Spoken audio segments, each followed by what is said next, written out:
scanner beeped. Then it blinked red. I tried again. Still red. Behind me, 2 security guards stood quietly, waiting. One of them spoke. "Mr. Pierce, please collect your belongings." My hand froze in midair. I turned my head slowly toward Victor Hale's office.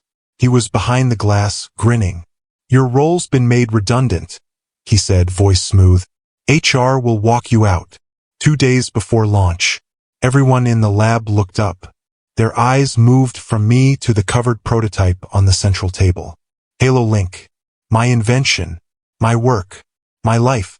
I didn't cry. I didn't ask questions. I pressed my palm one last time against the cold badge reader. Then I turned, looked Victor in the eye, and nodded once. "Noted," I said quietly. "Let's make this quick." I passed by stunned coworkers. My chest was tight, but I didn't flinch. Victor thought I was finished. He thought I'd be erased from the story just like that. But what he didn't know was this. My name wasn't just on an email thread or a PowerPoint slide. It was written in ink.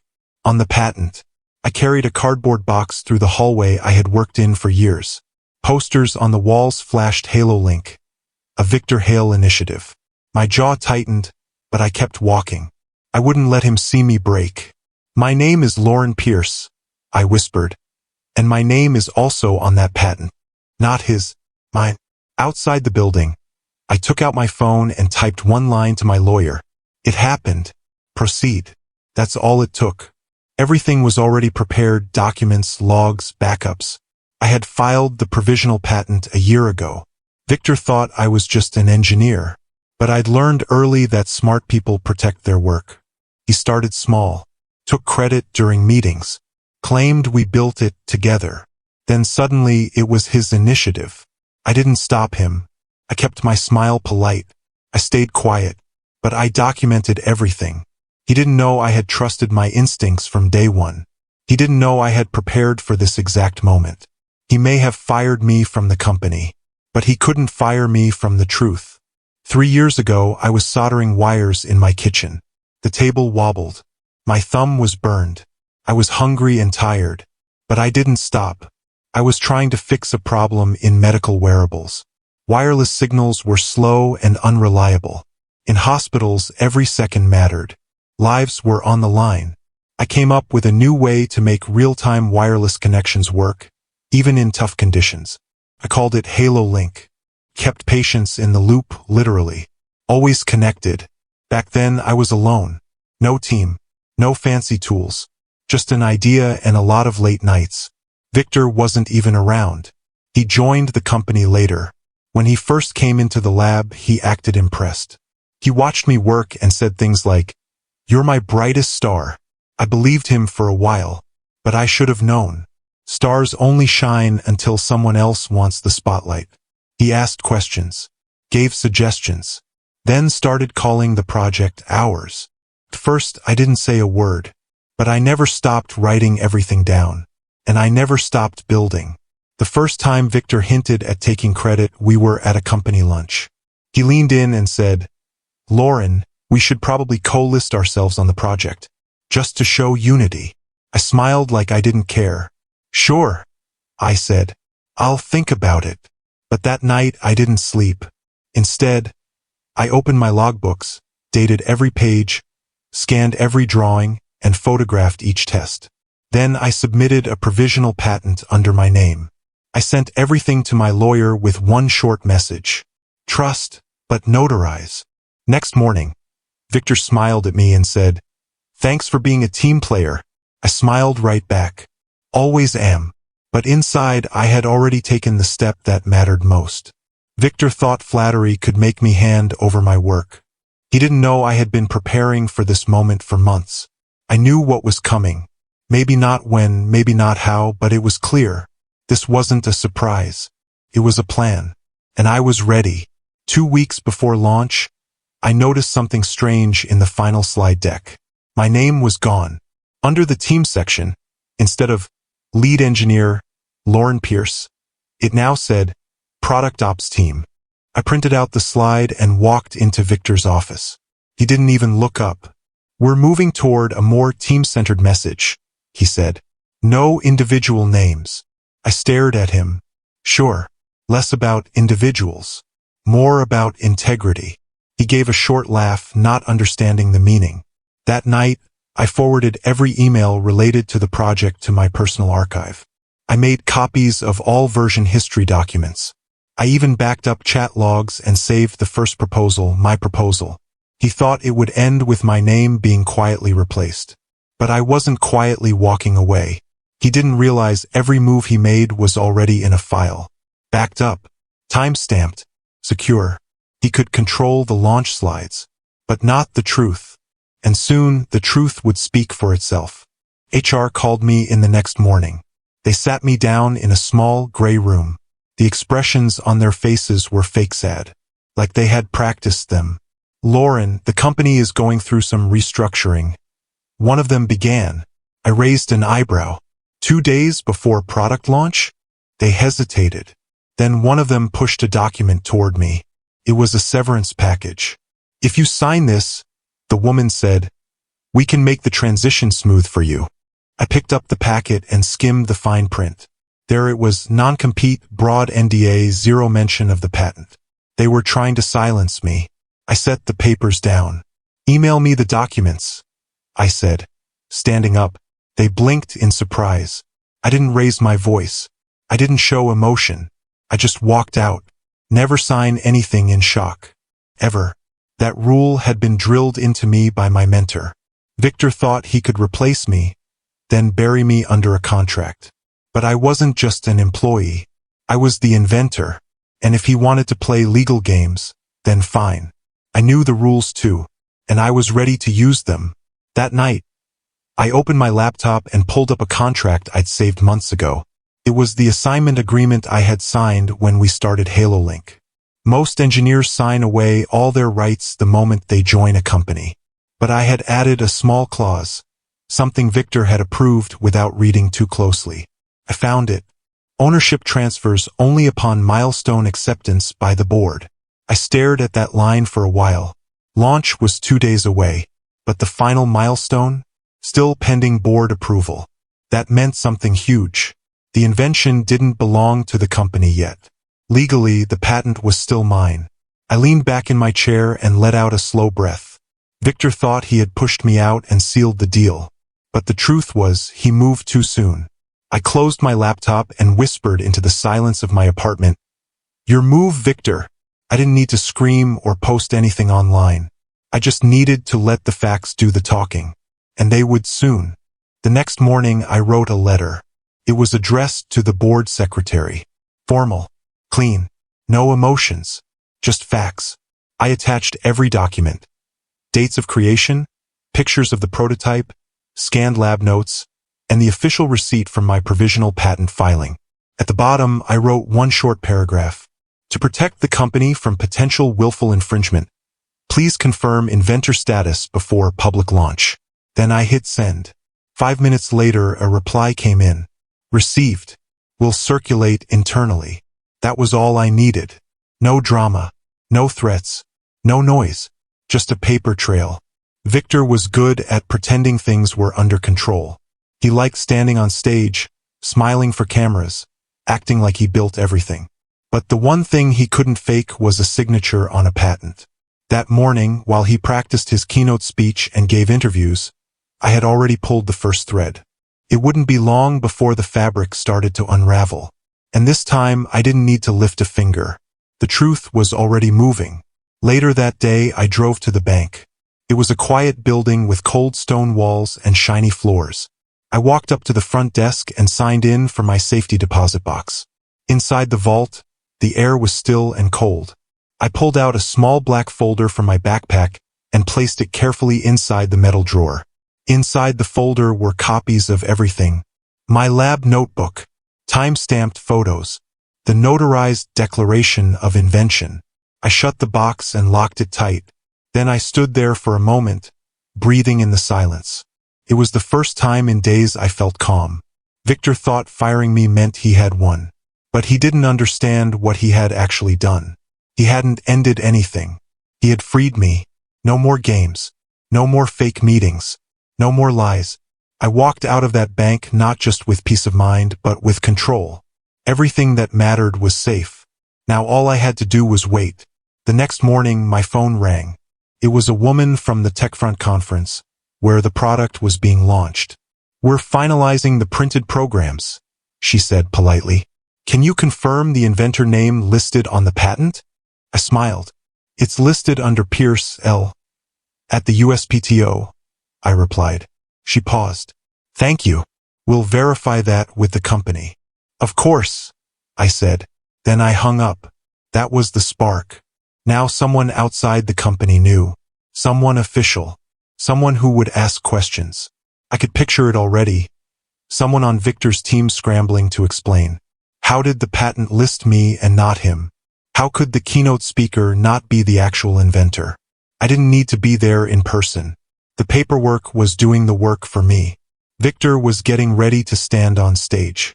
But I had just lit the fuse. That afternoon, my phone rang again. Blocked number. I picked up.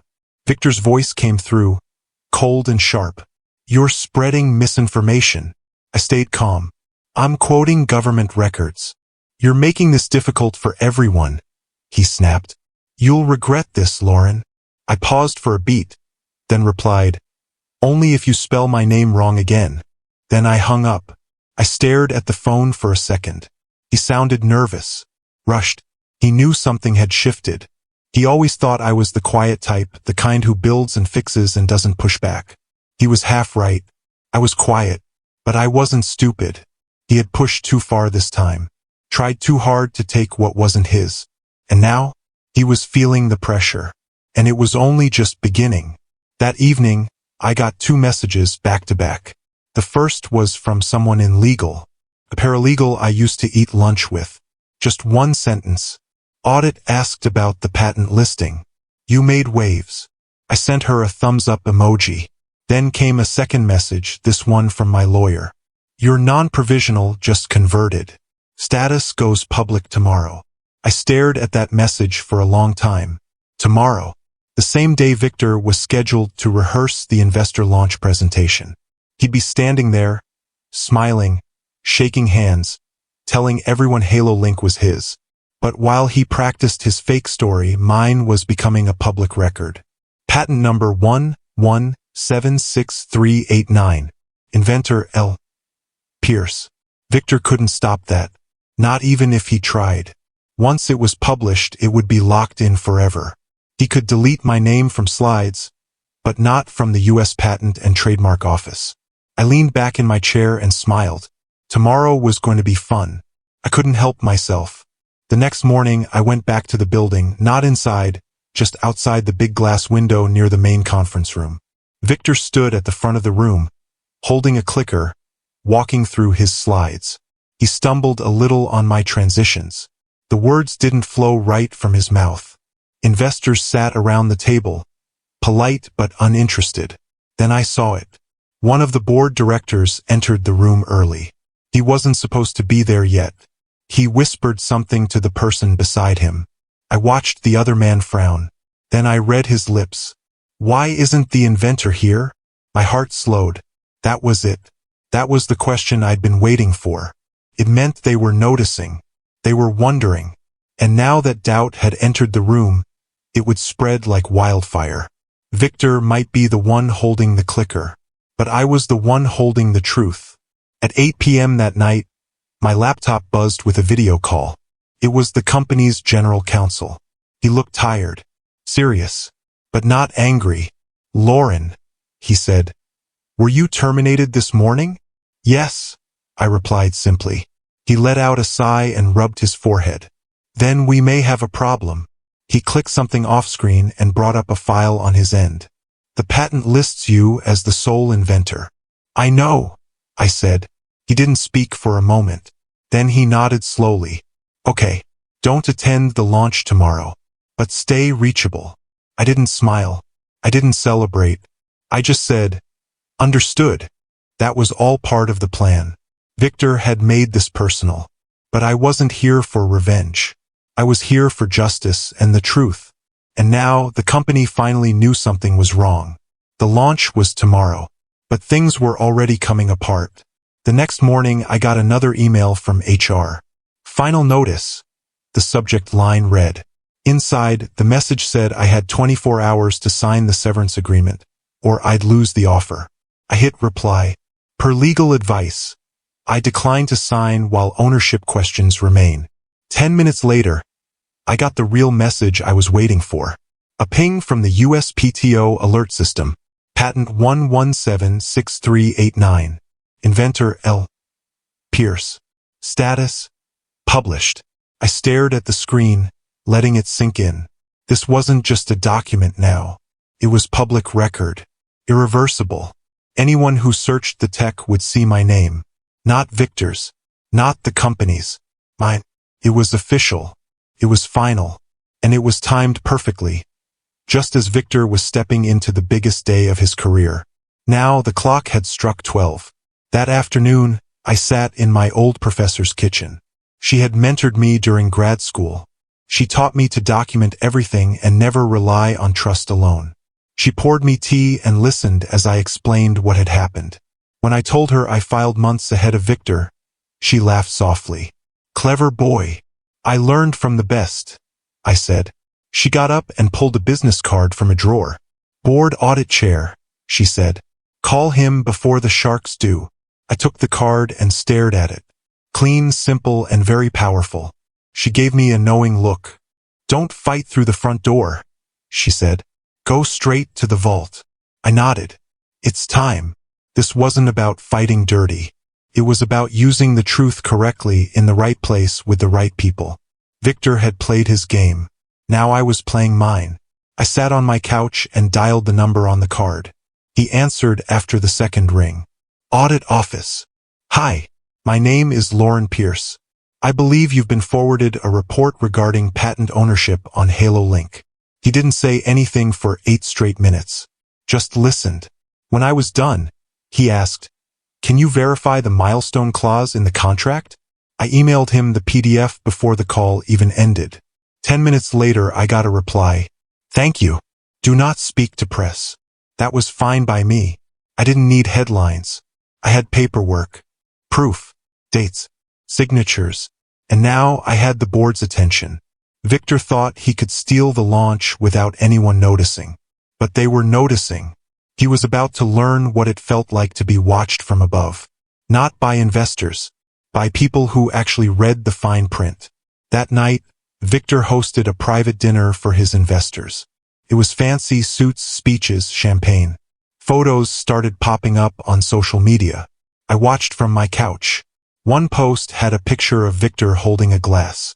The caption read, HaloLink launch eve. But then, underneath the photo, someone left a comment. Isn't the patent under someone named Pierce? I blinked. The post disappeared 5 minutes later. Deleted. Cleaned up. But it was too late. Someone had seen it. Someone had already started asking questions. Victor couldn't control the internet. He couldn't silence the whole world. I didn't post anything. I didn't need to. He was doing all the damage on his own. One thread had been pulled, and now the fabric was starting to tear. The next morning, I received a formal calendar invite. Subject: Attend for clarification of credits. The meeting was set in the same boardroom where Victor had been practicing his launch pitch. I showed up early, dressed sharp and calm. Victor saw me as I walked in. He raised an eyebrow. Here to beg for your job? Before I could answer, the general counsel stepped into the room, holding a thick folder. He set it on the table and spoke without raising his voice. Actually, she's here to clarify ownership. The room froze. A few board members looked up. Some checked their phones. Others leaned forward. Victor's smile vanished. I stayed quiet. The moment had arrived. Now I didn't have to fight. The facts were about to do that for me. The general counsel opened the folder and spread the papers across the table.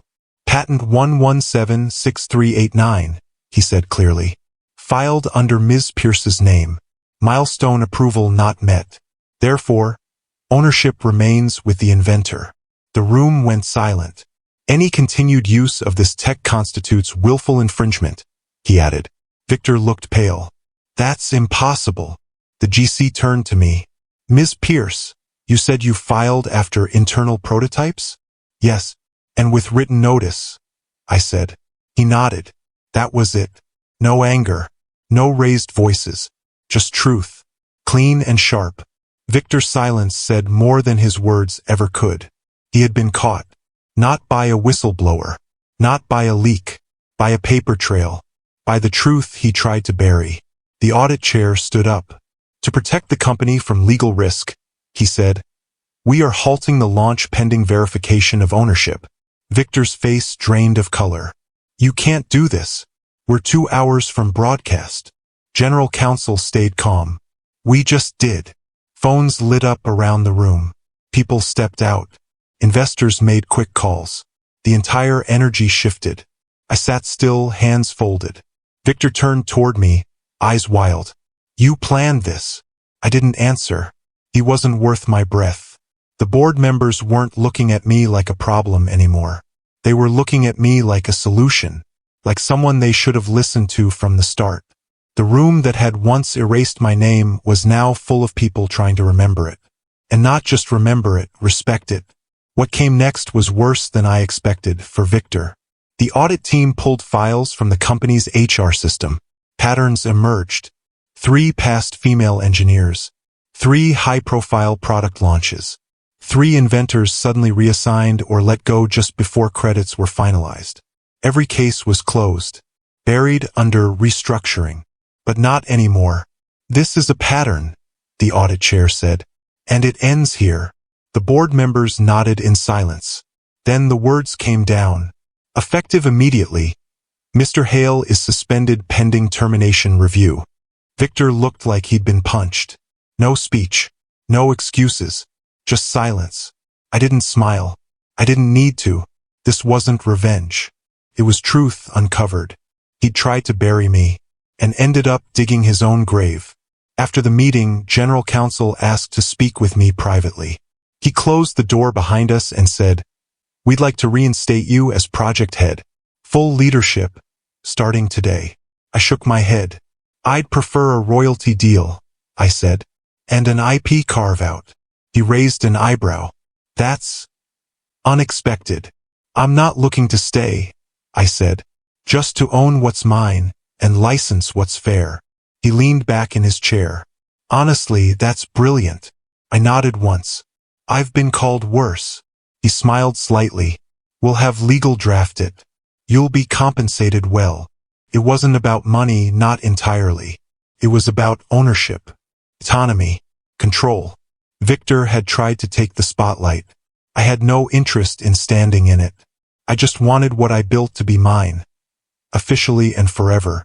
A week later, I signed the papers. It was all there. Lifetime royalty, equity vesting, licensing rights to adjacent fields, full public credit as inventor. As I walked out of the office, one of the board members shook my hand.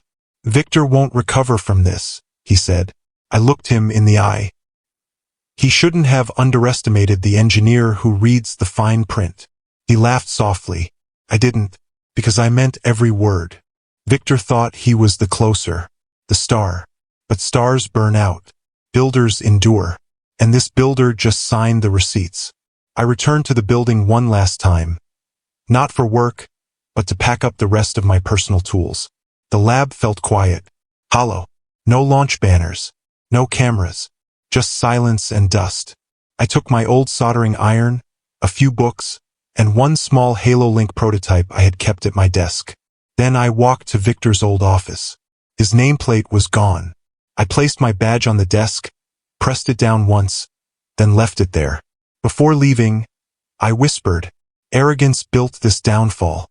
I just documented it. Outside, the sun was bright. I didn't feel angry. I didn't feel smug. I just felt free. This wasn't a revenge story. This was justice. Earned, not demanded. Know your worth. Document your truth. And never let anyone erase your name.